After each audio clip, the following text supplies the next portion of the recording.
só, pessoal, o anúncio da pré-candidatura do senador Cleitinho Azevedo, do Republicanos, ao governo de Minas Gerais, não preocupa o vice-governador Matheus Simões, pelo menos é o que ele disse que é também pré-candidato, né? Neste domingo, ele disse ter convicção de uma união da direita em torno da sua candidatura, ou seja, da candidatura dele. Quem tem que ceder? Matheus Simões, que tem ali 3%, mais ou menos, da intenção dos votos, ou Cleitinho, que aparece com 28% nas intenções de voto? Essa é uma pergunta que fica, e inclusive feita pelo senador em uma entrevista na semana passada. Em uma entrevista hoje ao jornal da Itatiaia, o presidente do PL em Minas, Domingos Sávio, afirmou que o partido pode apoiar Matheus Simões ou Cleitinho Azevedo, dependendo das conversas. Domingos Sávio não descartou também uma candidatura própria do partido. Os nomes que estão na mesa são os do presidente da FIENG, Flávio Roscoe, e do ex-prefeito de Betim, Vitório Medioli. Eduardo Costa, bom dia para você. O xadrez político, cada dia ganhando novos contornos aí. Bom dia a todos, boa semana.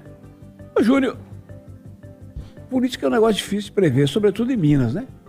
As articulações estão a 1000 por hora, mas à medida em que abril se aproxima, as desincompatibilizações, na medida em que julho está chegando para as convenções, o cerco vai fechando, né? Essa turma da direita aí, eu fico imaginando o seguinte: contra números não há argumentos. Se querem unir a direita, quem está na frente, meu caro? O Cleitinho. Com quantos por cento? Cerca de 30%. Depende da pesquisa, né? E o Matheus? Por volta de 3%, 4%. Ué, então eu não sei porque que o Matheus está dizendo que é um absurdo dividir a direita. É só ele ceder, ué. A vez é do Cleitinho. Ou as pesquisas não são o parâmetro primeiro para uma definição nesta altura do campeonato, meu caro?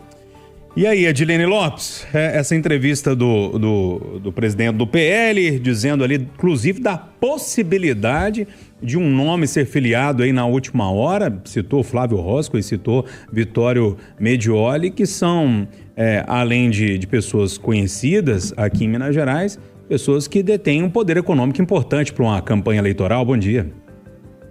Bom dia, Júnior. Bom dia aos amigos debatedores. De todos esses personagens citados no seu enunciado, primeiro, Domingos Sávio deve ser anunciado agora na próxima quarta-feira, possivelmente depois de uma visita de Flávio Bolsonaro ao seu pai Jair Bolsonaro na Papudinha, o primeiro candidato ao Senado do PL em Minas Gerais. Essa é uma parte. A outra coisa, Matheus Simões está convicto de que Cleitinho não será candidato. Isso porque tem uma conversa de bastidores de que a candidatura de Cleitinho não seria uma candidatura real, o que Euclides Petersen já desmentiu. E para Cleitinho desistir também, ele teria que ter uma justificativa muito boa, porque ele está insistindo desde o começo de que o critério seria pesquisa e que ele está na frente nas pesquisas, por isso não abriria mão para Matheus Simões. Se ele está na frente, teria que ser um motivo muito importante para ele desistir, agora que ele já colocou praticamente o carro na rua e que Euclides Petersen falou que ele é o candidato. Flávio Roscoe, presidente da FIENG. Primeiro era cotado para ser o vice do Cleitinho. Depois começou a ser cotado para ser candidato ao governo de Minas. E agora já tem uma interlocução direta nacional com Flávio Bolsonaro, com quem ele conversa constantemente por telefone, e com Rogério Marinho, que é o coordenador de campanha de Flávio Bolsonaro. Então, Flávio Roscoe é cotado, inclusive, para ser vice de Flávio Bolsonaro, caso Flávio Bolsonaro não convença o governador Romeu Zema a desistir da sua candidatura à presidência da República para ser vice dele. Essa é uma posição que está colocada. E por que não estão unidos Cleitinho e Matheus Simões ou Nicolas Ferreira? Porque Nicolas Ferreira e Cleitinho precisam aparar suas arestas para que se unam em uma única candidatura. Uma candidatura que seja apoiada por Nicolas. E Nicolas recebeu carta branca, sinal verde de Jair Bolsonaro para articular o palanque em Minas, principalmente depois que se afastar Domingos Sávio, que vai se dedicar à sua candidatura ao Senado. Então, essa é a composição no momento. Tudo vai depender do encaixe entre Nicolas Ferreira e Cleitinho e da posição de Cleitinho de manter ou não a sua candidatura. Flávio Roscoe ficou orbitando, podendo articular em várias posições e lembrando que possivelmente ele vai de fato para o PL, pode ser um articulador importante para a candidatura de Flávio Bolsonaro, inclusive dentro do empresariado, o que ele fez na candidatura de Jair Bolsonaro e deve repetir na candidatura de Flávio, independente da posição em que jogue nessa partida, Júnior. E aí, Leonardo Bortoleto, toda essa confusão em torno das candidaturas, né? Essa questão que envolve principalmente a candidatura de Matheus Simões e Cleitinho, que nesse momento é o racha da direita. Como é que você está olhando para isso tudo? Bom dia para você. Bom dia, Júnior Moreira, os amigos da bancada e todos os ouvintes da Itatiaia. Bom, primeiro, sobre o enunciado seu aqui, quem que deve ceder? Tem que ceder, nesse momento, ninguém. Tem que continuar fazendo esse movimento, porque a campanha, efetivamente, ela só se consolida depois de maio, e aí vai ter muito afunilamento, depois vem as convenções partidárias, ou seja, tudo isso que nós estamos vendo, vou repetir o que eu falei aqui no sábado, só resolve meados de agosto. Agora, deverá ter o bom senso de ceder à frente quem tiver a pior possível campanha. E também o maior índice de rejeição. A esse que imaginamos trabalhar aqui com um cenário de possível segundo turno, a saber quem a esquerda colocará à disposição o nome, nós vamos precisar que a rejeição seja baixa. É isso que tem que avaliar todo mundo que é de direita. Os palanques estaduais me parecem, na visão da direita, até mais importantes e estratégicos do que o presidencial. Sempre a fala dos homens da direita são de composição para poder fazer o maior número de governadores, bons senadores, deputados federais, porque a pauta vai estar toda no Congresso. Então não sei o tamanho do desenrolar disso tudo. O que eu acredito hoje, falei sábado, vou repetir, candidato à presidência da República, definitivamente nós temos dois. Luiz Inácio Lula da Silva, que efetivamente só não é se não quiser, e Romeu Zema, que só não é candidato se não quiser.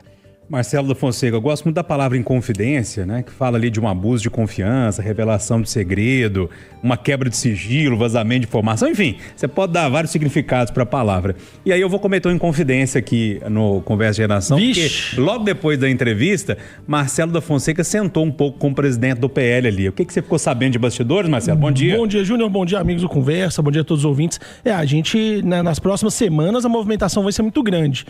O que a gente conversou, né, até para saber alguns bastidores com o Domingos Sávio, é como que está internamente no PL essa situação do partido está dividido. Uma ala está próxima do Matheus Simões, a outra ala está muito próxima do Cleitinho, né? Inclusive declara apoio ao Cleitinho. O que dá para entender, eu acho que é importante a gente passar, é que todas as decisões de Minas Gerais esse ano, nessa eleição, não vão ser tomadas aqui em Minas Gerais. Isso, eu acho que a definição principal está acontecendo em Brasília. E aí o foco principal do PL é a eleição do Flávio Bolsonaro. Ao contrário do Bortoleto, eu acho que o Flávio Bolsonaro já é, né, um nome consolidado, pré-candidato, e tudo está girando em torno dele. Então o PL, né, o que o Domingos Sávio explica, né, até de forma bem clara, é tentar construir o melhor palanque para o Flávio Bolsonaro aqui em Minas Gerais. E aí eles estão avaliando qual é essa opção, né? Se é fazer uma composição com o Matheus Simões, se é lançar o Cleitinho, né, o Republicanos e o PL são muito próximos também, ou se é ter um nome próprio, né? E aí ele citou tanto o Flávio Rosco como o Vitório Medioli, que são nomes conhecidos da política mineira. Então, a decisão de Minas vai acontecer em Brasília. É curioso, tanto para o lado da direita quanto para o lado da esquerda, né? Que o Lula também está tentando convencer o Rodrigo Pacheco a entrar nessa disputa. Todas as decisões acontecendo em Brasília. Agora, vai chegar um momento que não dá mais para ficar adiando, né, essa definição, se vai ser com o Simões ou se vai ser com o Cleitinho. E aí eu lembro, né, que essa tentativa de falar, olha, quem está na frente da pesquisa vai ser o nome. Isso quase nunca dá certo. Eu lembro em 2024, a esquerda fez isso em BH. A Duda Salabert se lançou candidata, o Rogério Corrêa se lançou candidato e eles proporam um acordo. Quem tiver na frente na pesquisa vai ser o candidato. Deu errado, né? Porque cada um analisou uma pesquisa, uns falaram que estavam empatados, outros falaram que estavam na frente. No fim das contas, os dois se lançaram candidatos. Agora, eu fico com uma imagem, viu, Júnior? Ontem, o Flávio Bolsonaro chegou na manifestação na Avenida Paulista ao lado do governador Romeu Zema. E na política, às vezes, a imagem, ela representa muito. Eles não chegaram juntos à manifestação por acaso, né? Eles desceram do carro juntos, um do lado do outro, e foram até o palanque caminhando um do lado do outro. Então, eu acho que isso já indica que o governador Romeu Zema talvez não tenha sua candidatura à presidência tão consolidada, tão concreta assim. Talvez essa aliança vai influenciar o jogo de Minas Gerais. Quer rematar, Luan? Eu preciso. Eu preciso que a Edilene e Marcelo me socorram aqui para a gente esclarecer o ouvinte da Itatiaia. Eu tenho uma dúvida que muita gente deve ter. Sendo o Matheus hoje do PSD, ele não pode ter o apoio do PL. E nem pode apoiar o Zema para se realmente for candidato, não. Isso. Agora, vai que o Zema desista. Tá bom, mas o PSD, para onde o Matheus foi, fez de tudo para tirar o Rodrigo do páreo, né? Então ele foi para lá. O PSD do Kassab tem 3 candidatos ao à presidência da República, certo? Certo. Eduardo Leite, Caiado e Ratinho. Ou o Matheus vai mudar de partido, ou, na minha modesta opinião, ele não pode, ainda que queira, apoiar o PL. Ou eu tô errado, não falar do Bolsonaro. Ô, Edilene, eu posso pegar daqui ou você quer arrematar essa aí? Que essa eu acho que tá fácil, viu, Edu? Pode pegar. O PSD é um partido muito parecido com o MDB. Em alguns lugares ele é de um jeito, em outros estados ele é de outro. Então o PSD é um daqueles partidos que poderia fazer campanha pro Lula, que poderia fazer campanha pro Bolsonaro. Em alguns estados o PSD pode estar junto com a direita, em outros estados pode estar com a esquerda. A gente tem políticos do PSD no Nordeste que são próximos do governo Lula. No Sul e no Sudeste são mais próximos ao Bolsonaro. Mas para Palanque fica um pouco mais complicado, não, Marcelo? Se tivesse uma coerência política dos partidos, eu concordo com o Eduardo, seria muito complicado. Agora, o que a gente vê é que o PSD é um partido muito maleável, principalmente, né, o Gilberto Kassab, que conversa, ele é muito próximo do Tarcísio de Freitas e, ao mesmo tempo, também conversa com Lula, né? Então, tem essa flexibilidade dentro do PSD.